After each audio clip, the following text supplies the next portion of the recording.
Hey, what's going on, everyone? Astrologer Eric Rosen for Viking Rising Astrology, and this is your December 2024 horoscope for all 12 zodiac signs. So if you want to know what's up for your sun and rising sign, this is the video to check out. But before we get into that, I do want to announce that there is a recording out for what Pluto in Aquarius means for your sun and rising sign. I did a special on that. The recording is available. It's ready for download. It's $14. It's a 20-year cycle, Pluto in Aquarius. So $14 for something that's going to help you with the evolutionary process of where you're meant to break down your social conditioning. And I know you might think like, I'm a rebel, I've already done that. And it's like, you'd be surprised. Pluto's a revealer, how much complexities can be in there of how we try to fit in the world and try to be the same and be all age of Aquarius, like all dressed and acting the same and shit. So don't do that. Or do it, no judgment. But it's the rebels and the way showers of Pluto Aquarius the next 20 years that are going to be leading at the forefront. And of course, as always, if you want to get an astrology reading, you can book that link down below as well. So let's talk about this month, shall we? The biggest thing that I really want to talk about, because I'm a fan of focusing on what's that biggest transit when it comes to the astrology for the month, hands down, it's the Mars Retrograde in Leo. Why is that significant? Number one, Mars takes the longest out of any planet to retrograde. It only does it once every 2 years. It's very masculine like that. I'm just going to keep pushing until I can't push anymore and I'm just out of strength and need to stop and recharge. And so first things first, I want to say it can always be a frustrating time.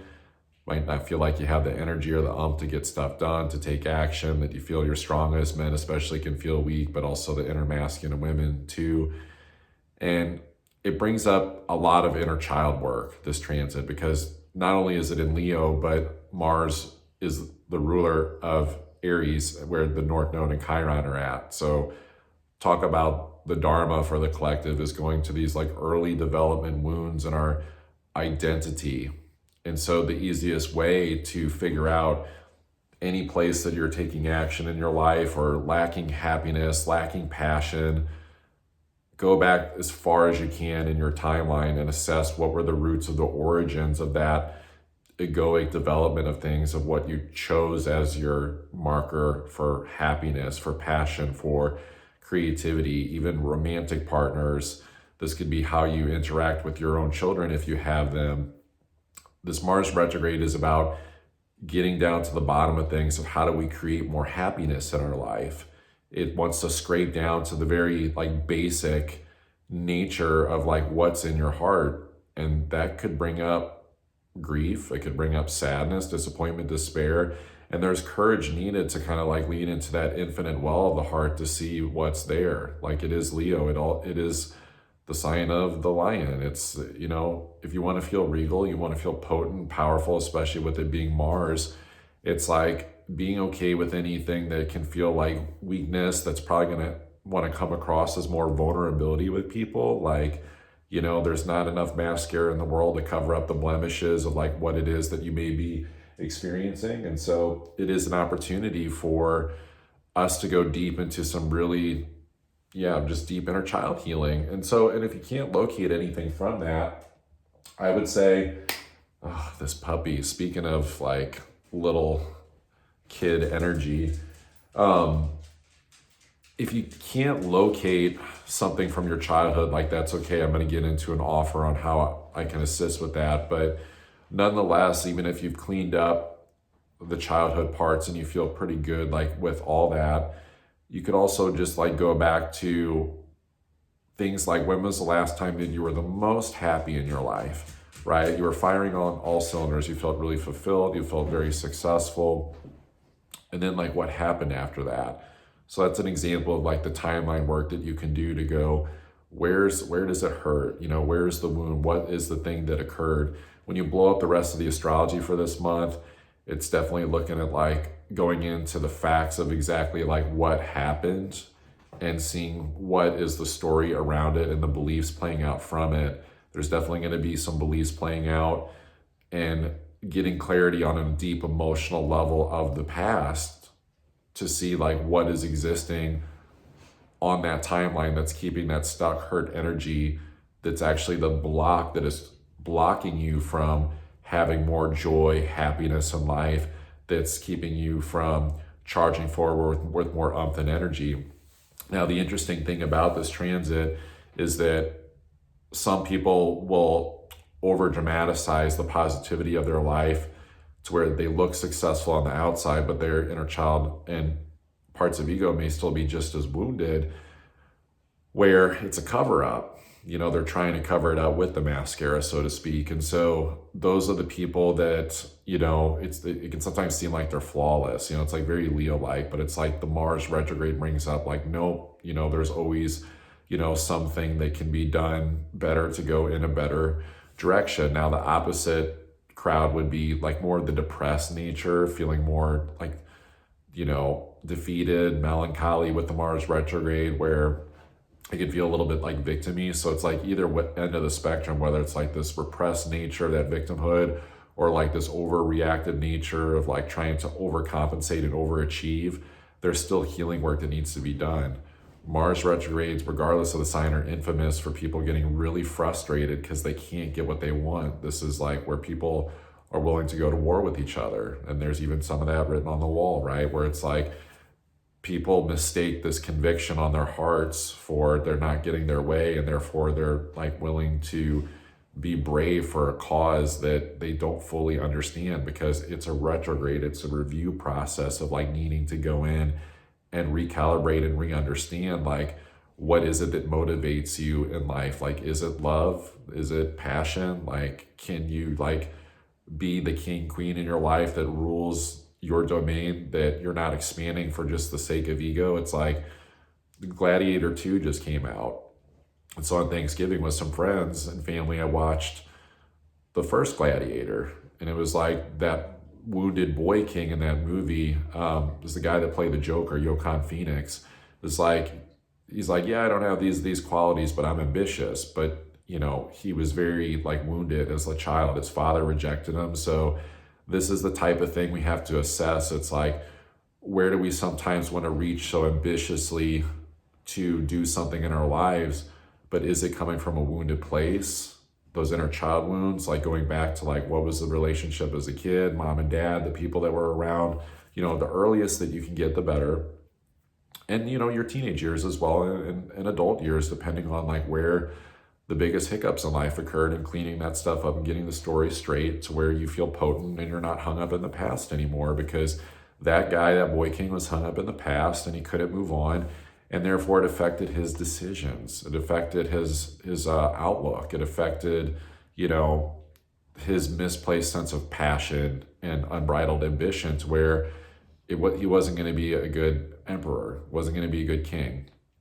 So we have to look at this in our own lives now, where it is a little bit of a slowdown, right? Like even Leos, it's like they're good at cruising 60, 80 miles an hour, depending, 50 at the lowest. They don't like to go 20, but there's going to be times where, and I'll talk to Leos about this, stoppages, going 20 miles an hour. Like, yeah, it can be a time for playing around with creativity, but overall it's an assessment of your life and slowing down. So watch out for these pitfalls of drama too, with people. Romantic situations, stuff with kids, just overall drama. People just don't know their passion. They don't know what they really want, or they're not getting it. And then they start erupting. Positive of it is, if we use this energy right, we come out of it on the other side much stronger. Any place that we were feeling like defeated, or feeling like we're not getting what we want, we were maybe marching in the wrong direction, we weren't happy, passionate anyway, maybe they manifested as like creative blocks or hesitation. It's like, take the medicine, scrape down what's really just not alive in you, that you don't feel a sense of passion for, get rid of it, and then go forward. And at the same time, it's also the courage to be humble enough, because of North Node Chiron and Aries, to know that it really isn't about what your ego wants. It's not really about just what you want and just your passion and excitement. That's not taking into account like a healer's mindset, a healer's perspective. Like, this is the opportunity to come out on the other side stronger and humble, and more sustained in the directions that we go, because we're being of service to others with the way that we show up in life, and that it's not just about us on a selfish level. So if you want to get some help with the timeline work, my offer, this link will be down below as well, is to combine an astrology reading to get clarity on what needs to be worked on, and then also spend an hour with me doing the timeline work, where we actually go into quantum hypnosis. You go into this like very gentle passage with me, where I'm able to help you see like the parts where you're feeling blocked, where you're feeling, just maybe there's a jadedness, maybe there's a bitterness. It's like whatever the things are, that show up in your life from that standpoint. And the healing that it can occur by connecting with your inner child, or whatever age that you're at on that timeline, in order to see what the story is that maybe needs to shift. But I would say especially it's the empathy and compassion for that part of you that was wounded, so that they can feel heard and understood, and so that pain, that energy, whatever needs to release, can alchemize, it can transmute, and then you're safe to move forward. There's healing that occurs on the spot, but then you also have an action plan for also moving forward when it comes to the opportunities that exist for you to be more passionate and creative in life. So that link will be down below. So just going to go brief this month. I don't want to spend too much time overwhelming like you with the information for your sun rising sign. It is Mercury retrograde in Sagittarius. Like, my guidance has been to keep things simple. So Aries, this is your 5th house where this Mars retrograde is occurring. So it's probably going to show up in your life with your romantic partner, your creativity, your kids, I would say especially. Any potential wounds that need to be cleaned up, inner child wise, you're going to see it show up in that area of life. And so that's your opportunity to stop and go deeper and reflect. For Tauruses, this is your 4th house, your home life, private life, family, anything that you're dealing with in terms of like feeling stuck, lethargic. It's going to be more unseen unless you want to show it to people that are closest to you, that you're comfortable showing. So you could use creativity during this time to muse your emotions, because you're going to very much see your inner child, things that need to be worked on, show up in your emotional world through the reflections of your family, thinking about your family, maybe being around your family. Those are going to be the areas. Good time to spruce up the home too. When it comes to Gemini, this is your 3rd house of expression. So this is an opportunity for you to shift from the analytics to more expressing things from your heart.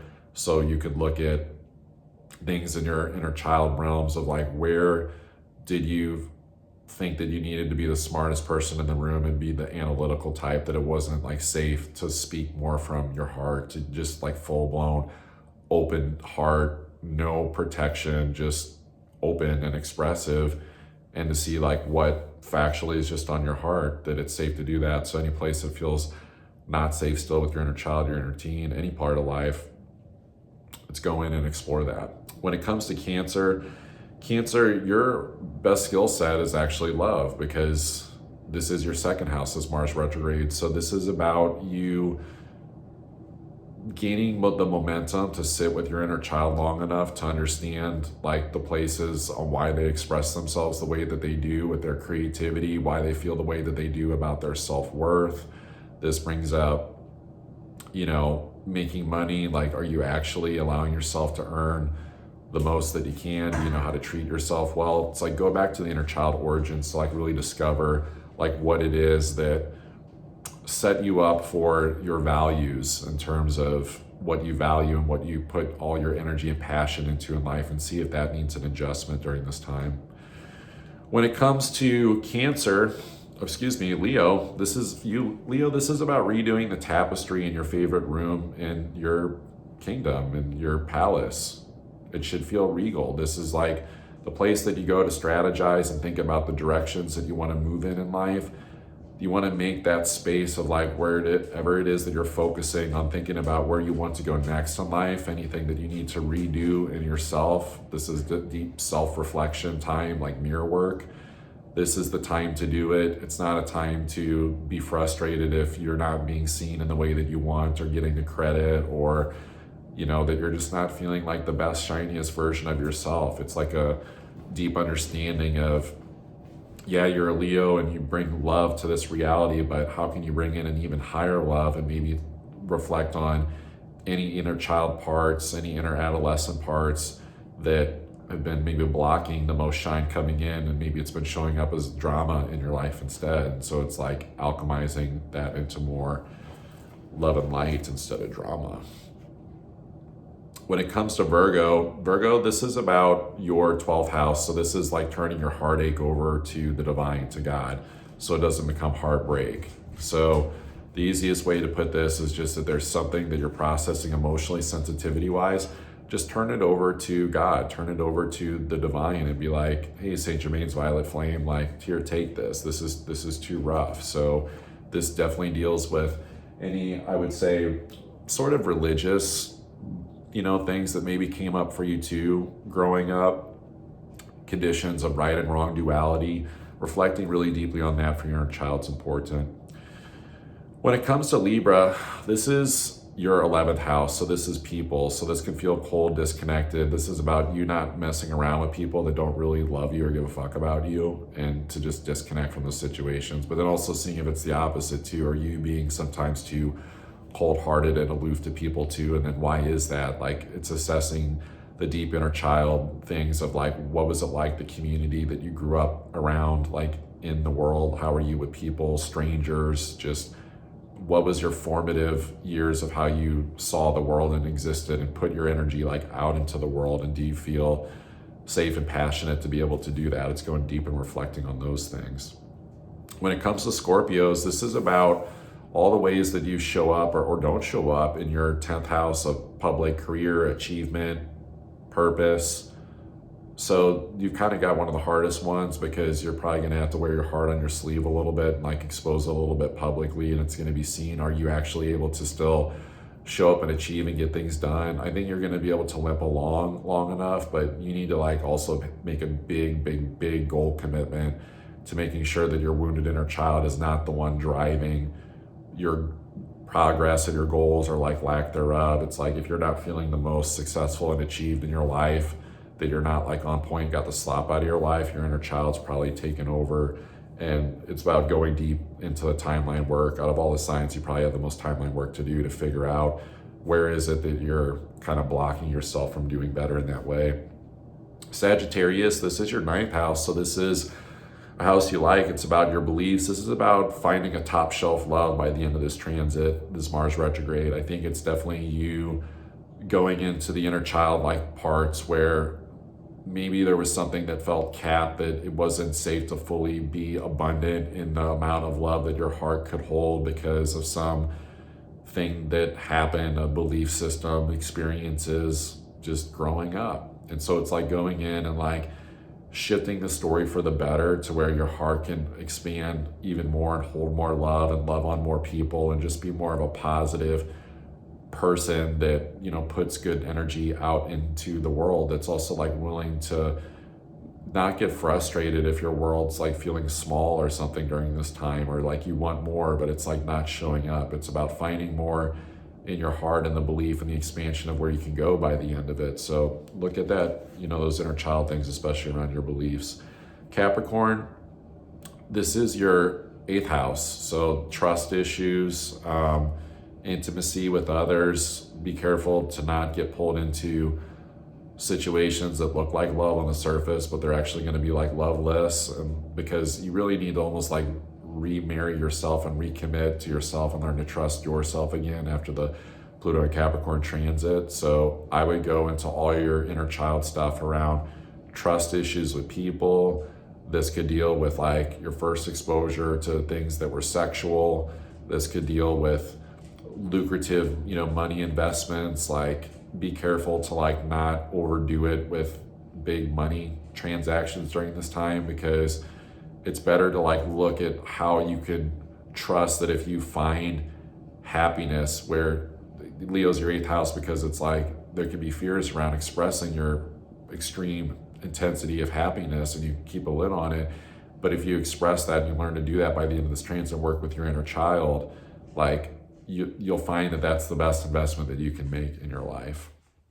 Aquarius, this is about your relationship house, the 7th house. So this Mars retrograde, it's tough because you're going to have to identify what's not working for you through your relationships. Like, are you actually happy, passionate there?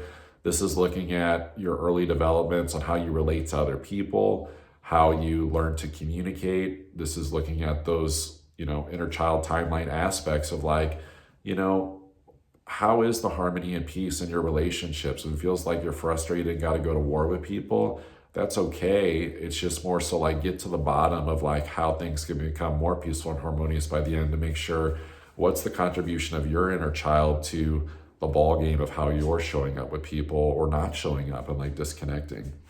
And then Pisces, this is your 6th house. So your best bet during this time is to, work with that inner child to find out what are the places that sometimes you fib about the facts of your reality, where you can maybe be doing more, but you say that you can't.